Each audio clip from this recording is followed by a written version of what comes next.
The hospital room was eerily quiet except for the steady hum of life support machines. Lulu Spencer, after 4 years in an indeterminate coma, opened her eyes to a world that had moved on without her.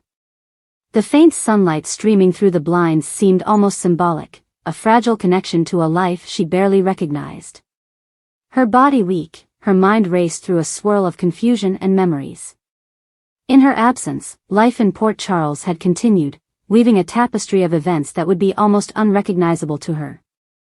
Her son, Rocco Falconeri, was no longer the little boy she remembered but a young man grappling with the loss of time with his mother. Her daughter, Charlotte Cassadine, was a mystery, likely in the custody of her father, Valentine Cassadine, and far from the reach of Lulu's protective arms. Perhaps most staggering of all was the knowledge of her own father, Luke Spencer's, death. The indomitable figure who had shaped her life was gone, leaving a void in her heart. But the surprises didn't end there. Lulu had gained a half-brother, Ace Prince Cassadine, a living testament to the ever-complicated family dynamics of the Spencers and Cassadines. With her nephew tragically lost and his father, Nicholas Cassadine, imprisoned, Lulu would have to reconcile the fractured pieces of her family, and herself. A tense confrontation at the funeral. Meanwhile, at Sam McCall's funeral, the atmosphere was thick with sorrow, but also charged with unexpected tension. While mourners gathered to pay their respects, a deeply grieving Danny Morgan could no longer contain his pain and fury. His sharp cry cut through the solemn air, "You were the one who let my mother die." The accusation was hurled at Lucas Jones, who stood stunned, his face etched with guilt and shock. This outburst was the culmination of Danny's struggle to process the enormity of his loss. Though he was flanked by family, Dante Falconeri, his sister Scout, and Rocco, nothing seemed to quell the storm brewing within him.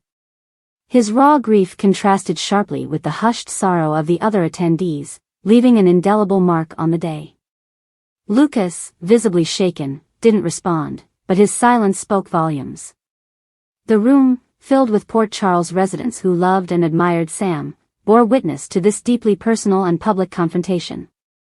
Though unspoken, many wondered, was Danny's anger justified, or was it a desperate cry from a child seeking answers in an unanswerable tragedy?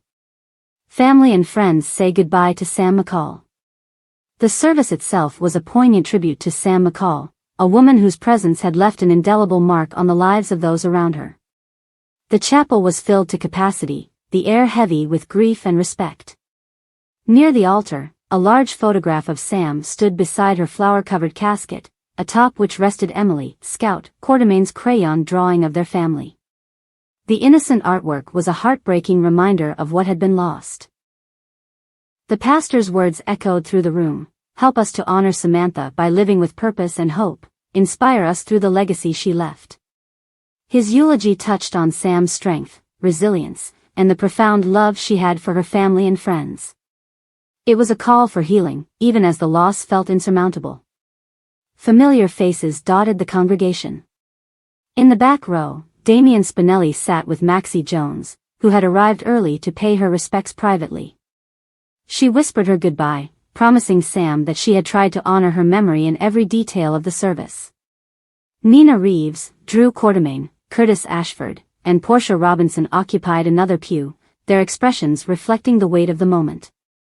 Across the aisle, Jason Morgan sat stoically with Carly Spencer and Olivia Quartermain, while Willow and Michael Corinthos supported each other quietly.